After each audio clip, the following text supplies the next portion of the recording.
What is up, everybody? Welcome back to the Sneaker Circle. It's your boy Danny back with another video. In today's video, we are going to review something that I usually don't touch up on this channel. It is a pair of Club C Reeboks in collaboration with the brand JJJJound. And that's not JJJJound, it's JJJJ. No, I'm stopping. I'm going to stop right there. So this is the latest collaboration between both brands in, I think, the third Club C colorway, if I'm not mistaken. Correct me if I'm wrong. This is the olive, almost kind of like a military feel. It's really nice. I really do enjoy these in hand. So let me unbox these and let's get straight into it. So these are out the box. Let's touch upon these a little bit. And just to start off, if you're familiar with the JJJJound brand, you can kind of see how this is on brand for them. This is not my pair of sneakers, so I won't be wearing them today.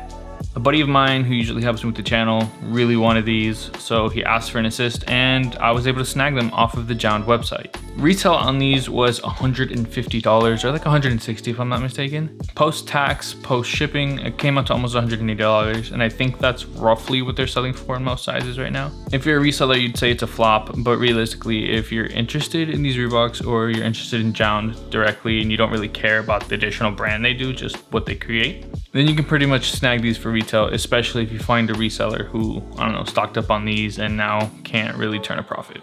So getting straight into this release, $150, $160. I'm not too sure what retail is.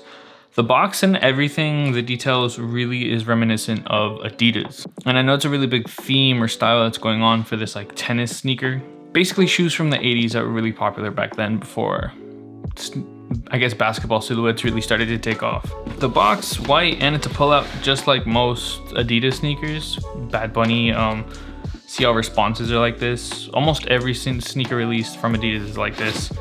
And it makes sense because Reebok is, I think, a sub-brand of Adidas these days, kind of the way Converse is for Nike. You know, it's a Nike company. It's not necessarily just Converse anymore. But besides the box, it has really cool details. It has like this, like, almost like this cream hue. I'll see if I can actually make it show. You have JJJJound on the side, Reebok on the top, and then JJJJound on the other side. Super hard to see. But if we're talking shoes, it's a pretty simple pair of shoes. Like, nothing about these is too crazy. I would say the leather feels a little like, it feels like a good leather. You can see right here on the leather itself, it has a blue hinge or blue tint to the exposed, to the cuts of the leather. So the leather cuts aren't necessarily painted over, and it's not like stark white. It has this like blue hue to it. It really reminds me of what neutral gray 85s do, but this is a little more tumbled. But it does feel kind of like a plastic coating on it. I wouldn't say it's a pure leather feel. It's kind of designed to make you think it's really great leather, but you know, it's thin, soft. It pretty much, I think, is pretty reasonable for the type of sneaker that this is.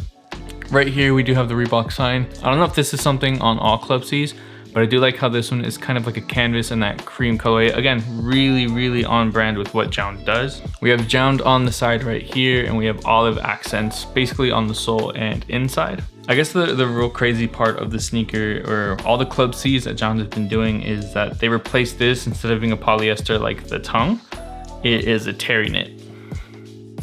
I can only imagine how bad your foot's gonna sweat in these on a nice hot summer day in Florida, but it's crazy. So the tongue itself has kind of like this aged feature to it.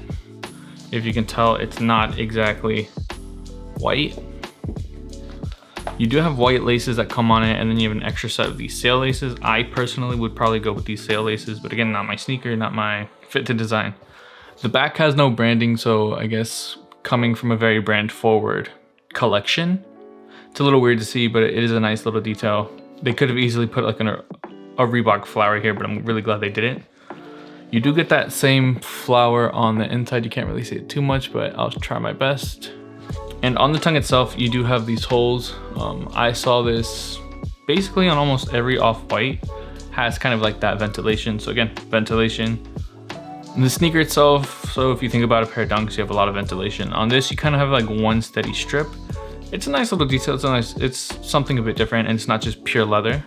Again, it gets hot. And I think I read the description online where the entire sneaker, the inside of the sneaker, is a foam, but it does feel like an outer rubber material. I wouldn't be surprised if it's a rubber outer, so sole with decent grip. Yeah, decent grip. But then the whole inside is encapsulated in foam. You can kind of see it right here because you don't have that same rubber coming this way. This is just a foam. So it should be pretty comfortable. Nothing too like wild. Soles feel like normal dunk soles. Don't get too hyped on them or whatever. All in all, it's a really nice casual sneaker, and I think that's really what's trending right now. I feel like it's being kind of evolved from mules to almost this tennis court style sneaker where it's simple and it's more of a like if you know, you know type of deal. And since I can't throw them on feet, I can't really do anything additional with these. I'm gonna call this video a wrap. It's not that long, it's nice, sweet, and short. My consensus is if these are on your radar, then you know, buy them, try them out. It's a nice casual sneaker to own that's still a little different from what's available out there. I do wish there was more olive details because the whole capsule really had like army themes to them, camo, stuff like that. And it gave you kind of like an army surplus feel with this specific olive, and this is my favorite color.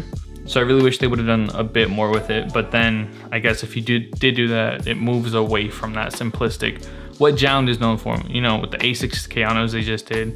And a lot of the New Balances is just one steady color block or like a color accented with something earth toned or similar. All right, that's this video. I'm gonna see you guys in the next one. Let's hope this one came out good. Be easy.